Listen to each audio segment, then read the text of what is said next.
You could take it for a test drive if you want. Oh, sure, why not? That seatbelt, it's kind of digging into the side of my neck. Don't worry about that. These cars are designed using the latest safety standards and features, so I'm sure it'll be fine once you get it all set up. Sounds like a good thing, so all right. Well, let me just move this seat a little bit, a bit higher first so I can see. Oh, now the steering wheel seems too close. Yeah, I hear this from a lot of women who come in, but this model lets you preset up to 3 different seat configurations. The comfort factor in many cars, especially for women, could be improved. But car makers haven't addressed the root cause of this problem, and it's actually also a safety issue. It was just last year that researchers created the first crash test dummy based on the average female body. Cars are still tested and designed using a reference model based on the average male body. It's just one example of the thousands of ways our world is designed using data that's biased. Data that only draws on a select portion of the relevant population. In this episode, we explore how seemingly small missteps in the way we gather data can distort our understanding of the world.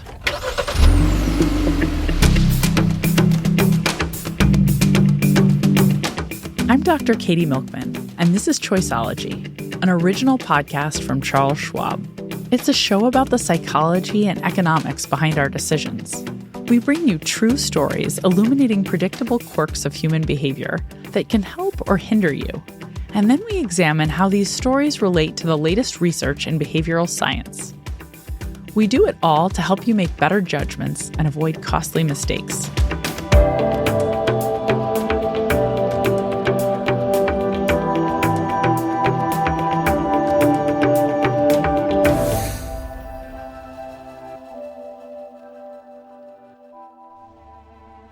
Things were pretty bleak in America in the 1930s. There was a worldwide depression that had hit in 1929, and the effects were still being felt in the mid-1930s.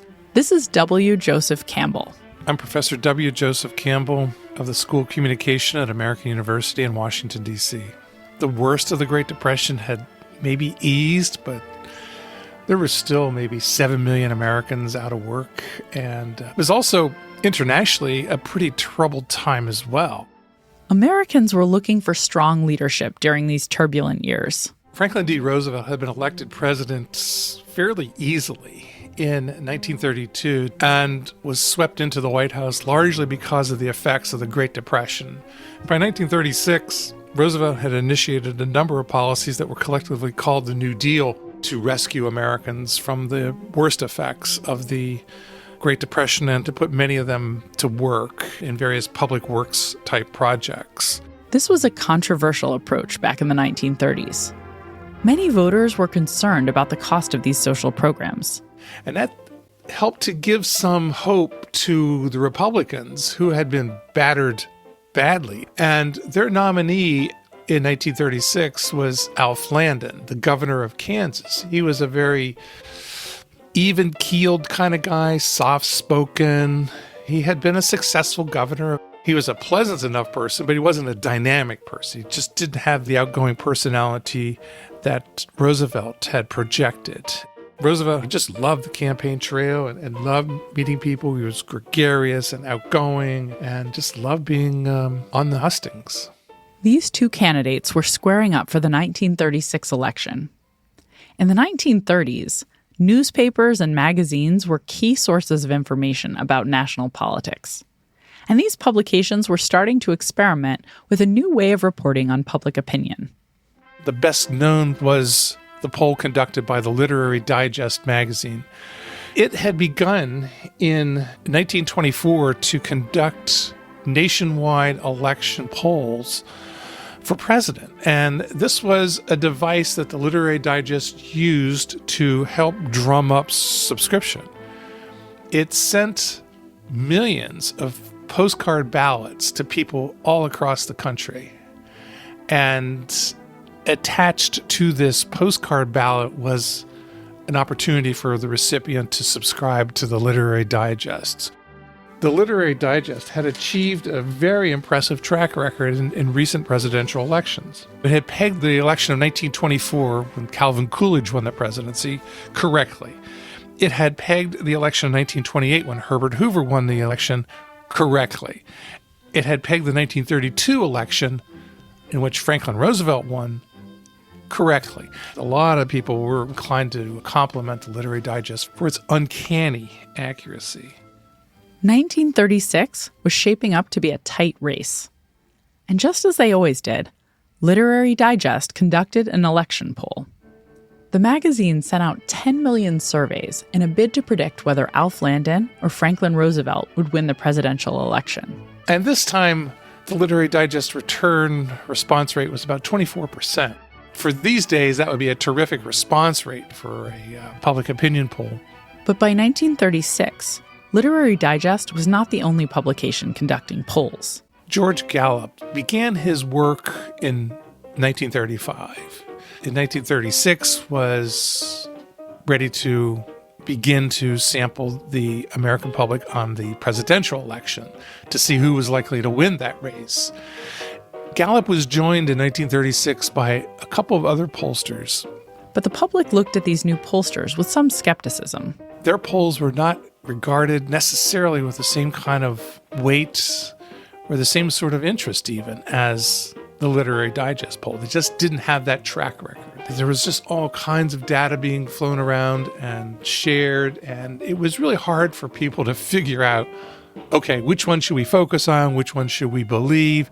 And the Literary Digest stood out because it, had that track record. It kind of set an agenda for people, for at least for some news organizations, because it was the oracle of public opinion. And that oracle of public opinion made an astonishing claim in 1936. Overwhelmingly, the respondents, based on the returns of its mail-in poll, figured that Alf Landon, the Republican from Kansas, would carry 33 out of 48 states and win 370 electoral votes to Roosevelt's 15 states and 161 electoral votes. In other words, the Literary Digest was projecting a sweeping repudiation by landslide proportions of Franklin Roosevelt and his New Deal policies. Because the Literary Digest was an established polling organization, essentially, and because it had been right on other presidential campaigns in the past, the Republicans and Alf Landon took a lot of confidence from this poll. There was no reason to think it was going to be wrong this time. With 175 out of 2,442 precincts reporting, Iowa gives Landon 8,439. As the returns began to roll in on election night from Connecticut and Pennsylvania, places that had been strongholds then of Republican support, clearly showed Roosevelt in a commanding lead. New York State was another place that was clearly in his favor. And those results continued to pile up because he won every other state except for Maine and Vermont. It was just the opposite of what the Literary Digest had predicted. It was a landslide for Roosevelt. This landslide, the Literary Digest later called it a super landslide, swept the country, and it was over fairly early on election night. There was a lot of surprise as to how sweeping the election was. There was a lot of newspaper criticism for the Literary Digest. I mean, rightly so. I mean, the Digest was off by almost 20 percentage points. This was a deep embarrassment for the publication, for its poll, for a survey that had never been wrong before. The New York Herald Tribune, then one of the leading newspapers in the country, referred to the rout and the wreck of the Literary Digest and its poll, and that its once proud infallibility had been punctured once and for all. And the Philadelphia Inquirer referred to the Literary Digest's polling embarrassment as a crash of faith and a shattering of idols. Failed presidential candidate Alf Landon seemed to take his defeat in stride. His congratulatory telegram to Roosevelt was very charitable. He pledged his support, said that the country had spoken, and that the president could count on Landon's backing in the future. But the owners of the Literary Digest struggled to make sense of their embarrassing mistake. the magazine could not come up with an explanation for the deep inaccuracy of its mail-in poll. It rejected the notion that the poll should have been weighted, which is a term for the statistical adjustment of the data. Literary Digest didn't want to present anything other than a straightforward reflection of what the public had to say. Meanwhile, competitors to the magazine jumped on this opportunity. Gallup was eager to establish his franchise as the go-to polling operation in the country, eager to supplant the Literary Digest. Gallup seized on the notion that the mailing list of the Literary Digest was distorted in favor of more upscale people.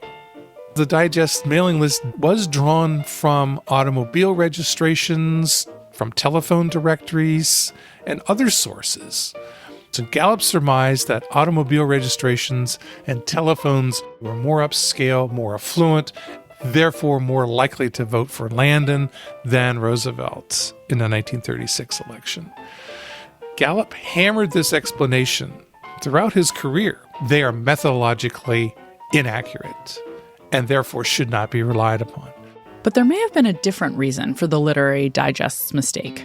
A far more compelling and I think persuasive explanation for the Literary Digest polling failure of 1936 is not in the sampling problem. It's more likely non-response bias. In other words, that some people were more motivated to send back the Literary Digest's mail-in poll than other people.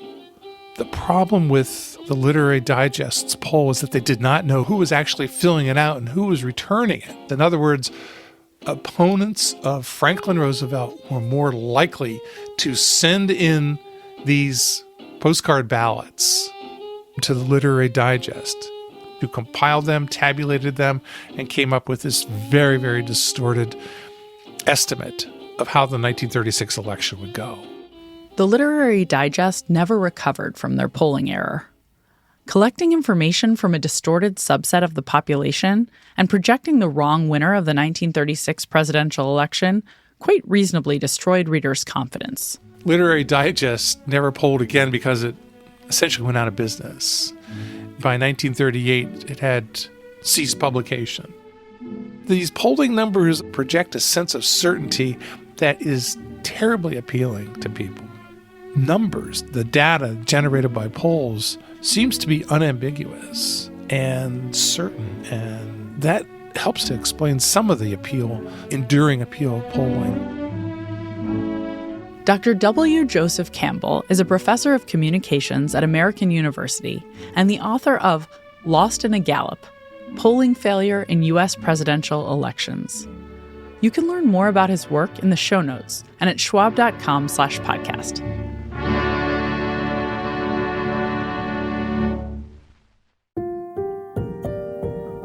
The story of the Literary Digest's massive failure in predicting the outcome of the 1936 presidential election illustrates a common error in the way data is collected.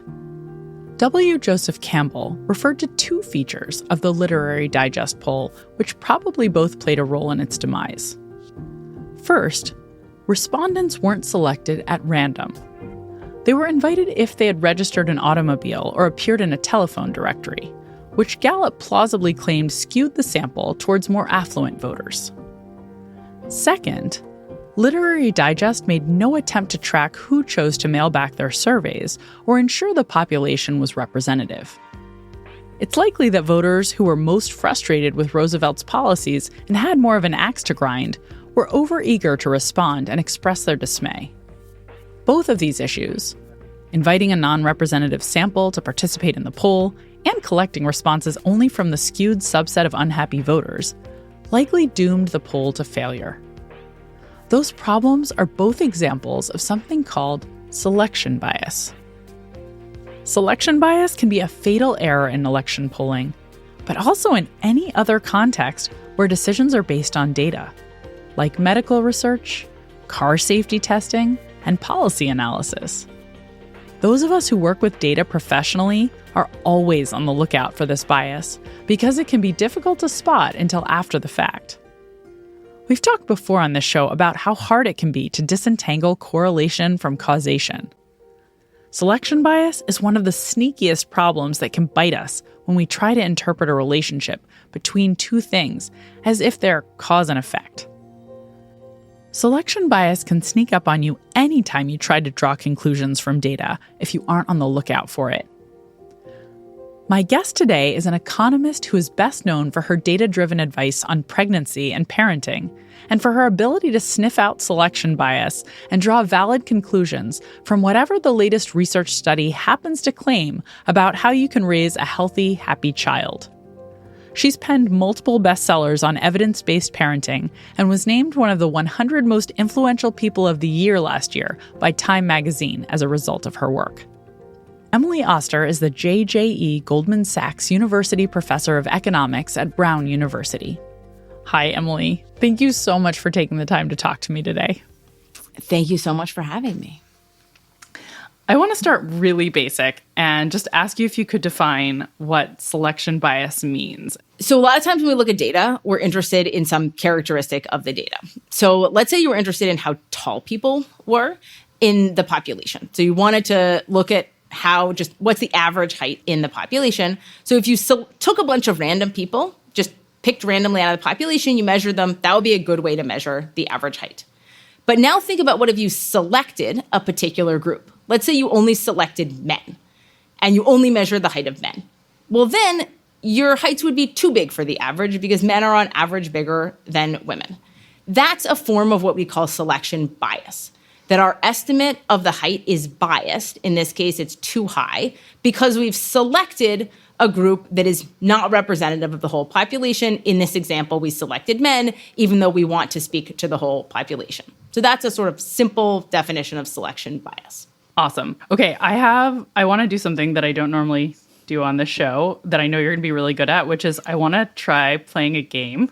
The name of the game is Name the Potential Source. Is it poker? I'm so good at that. It is not poker. Okay, so the game, I made it up this weekend. It's called Name the Potential Source of Selection Bias in that claim. Oh, that does sound like something I would be better at than poker. I'm going to make up some headlines. These are not true statements, but they're plausible. If they haven't ever existed in the world, you will say like, oh, I've seen something like that, is my guess. And I think you're going to be like, here's what I'm concerned about in terms of selection bias right away. All right, I'm ready. Okay, here we go. A New Yorker survey of readers found that most Americans read at least 10 books per year. The people who read The New Yorker, that's such a direct one, right? The people who read The New Yorker, they're already reading The New Yorker, which is basically a book. And so now you're taking a bunch of people who are already reading books and asking them, how many books do you read a year?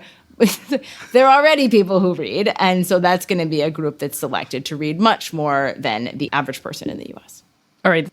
Kids who spend more time in front of screens score lower on the SATs, so don't let your kids spend their time in front of screens. Concern, education confound. Parental background, parental education, highly correlated with screen use, also correlated with SAT scores.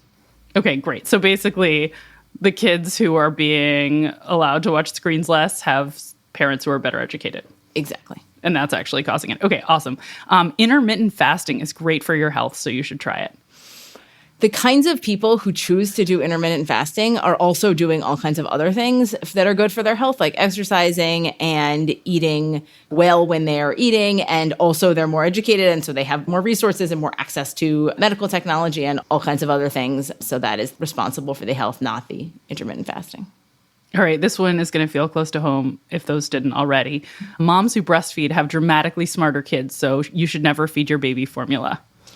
So there we actually know in the data that the confound is largely with education. So that's the most significant confound there. So education, parental, family background, more educated, wealthier moms with more resources are more likely to breastfeed, but they also have those characteristics are independently associated with child test scores. And it's very hard to separate those out in the kinds of analysis you're talking about in that headline.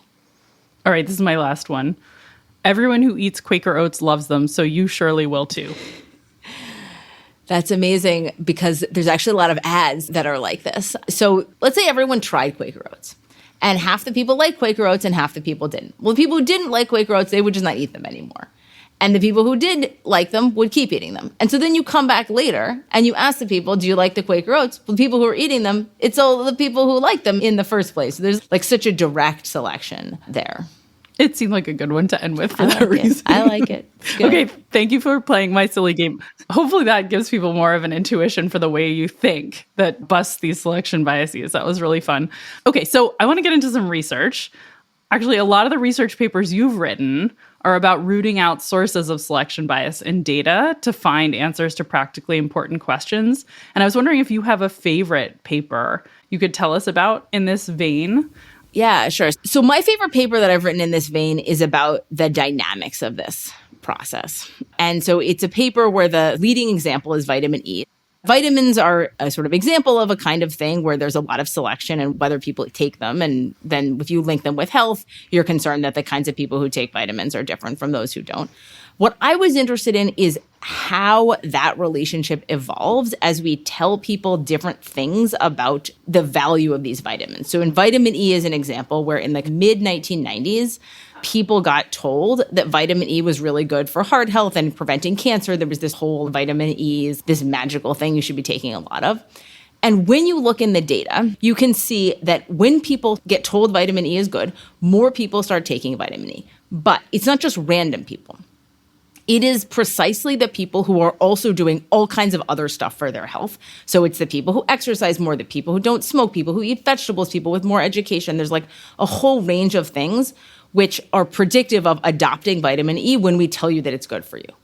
And as a result, if you look at, for example, the link between vitamin E consumption and mortality over time, actually, before we told people it was good for you, there's a little bit of a link. And after we tell people it's good for you, there's a much stronger link. So if you look after we tell people about this, it's like, wow, vitamin E really makes you not die. But it's just because the people who started taking vitamin E are selected in all of these other positive health ways. Then in 2004, they realized not only is vitamin E not especially good for you, but actually if you take too much, it can kill you. From a randomized controlled trial? From a randomized controlled trial, actually. So then there's a meta-analysis of randomized controlled trials, which says actually like in high doses, it's really bad. And in moderate doses, it doesn't matter. And as a result of that, then all of those people who started taking it before, they stopped taking it, and this link with mortality goes back down. So it's an example, I think, which really problematizes some of these observational studies and just digs into like, why is this going on? What are the actual mechanisms by which this is happening? That's amazing.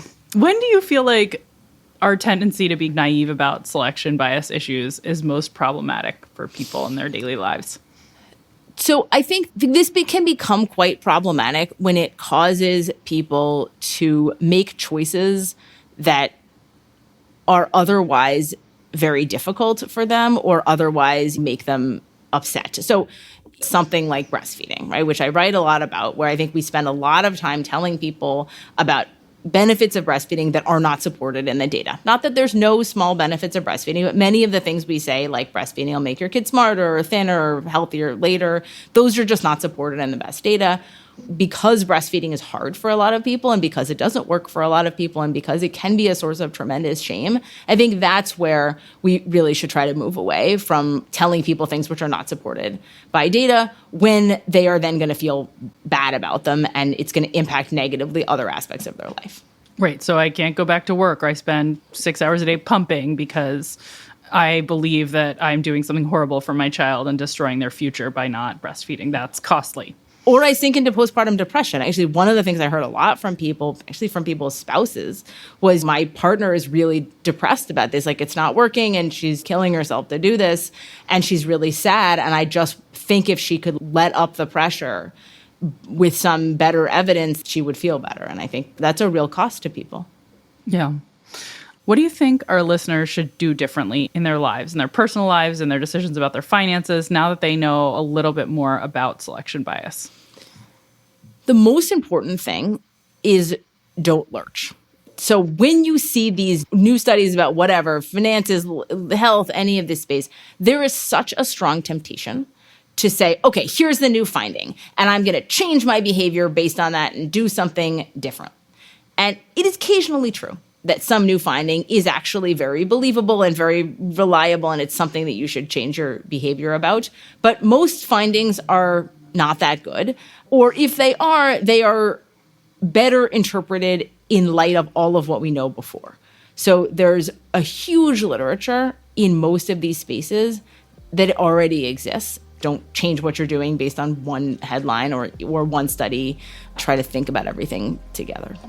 And by the way, that's great advice in general about your finances. So that's don't lurch, useful. right? Like, just because you see, don't sell everything or buy everything. It's just like, take a deep breath. Take a deep breath. I love that. That's a perfect place to end. Thank you so much for your time today, Emily. This has been really helpful. Thank you so much for having me. Emily Oster is a J.J.E. Goldman Sachs University Professor of Economics at Brown University. She's also the author of several best-selling books on pregnancy and parenting, including, most recently, The Family Firm, a data-driven guide to better decision-making in the early school years. And I highly recommend her terrific newsletter, Parent Data, which you can find on Substack. You can find out more about Emily and her work in the show notes and at schwab.com/podcast.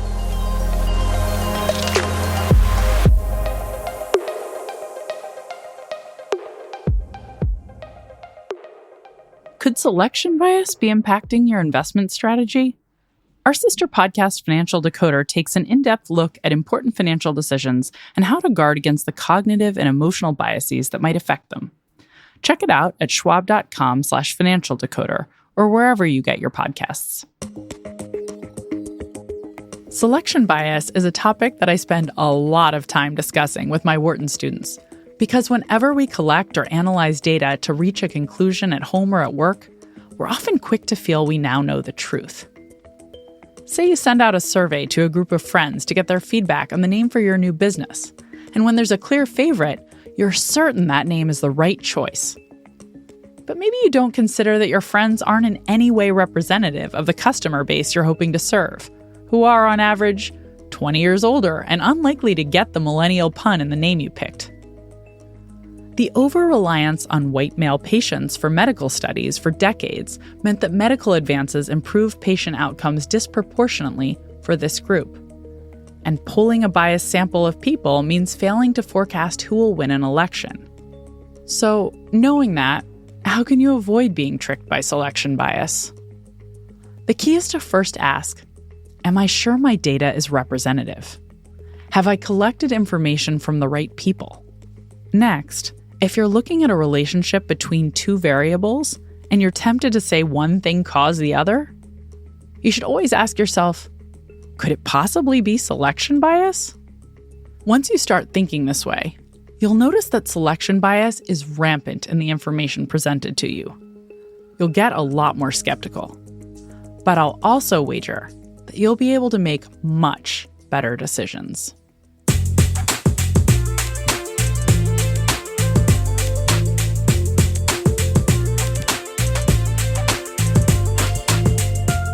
You've been listening to Choiceology, an original podcast from Charles Schwab. If you've enjoyed the show, we'd be really grateful if you'd leave us a review on Apple Podcasts, a rating on Spotify, or feedback wherever you listen. You can also follow us for free in your favorite podcasting app. And if you want more of the kinds of insights we bring you on Choiceology about how to improve your decisions, you can order my book, How to Change, or sign up for my monthly newsletter, Milkman Delivers, at katiemilkman.com/newsletter. In 2 weeks, the story of an incredibly difficult and consequential decision reached in part using the principles of super forecasting. I'm Dr. Katie Milkman. Talk to you soon.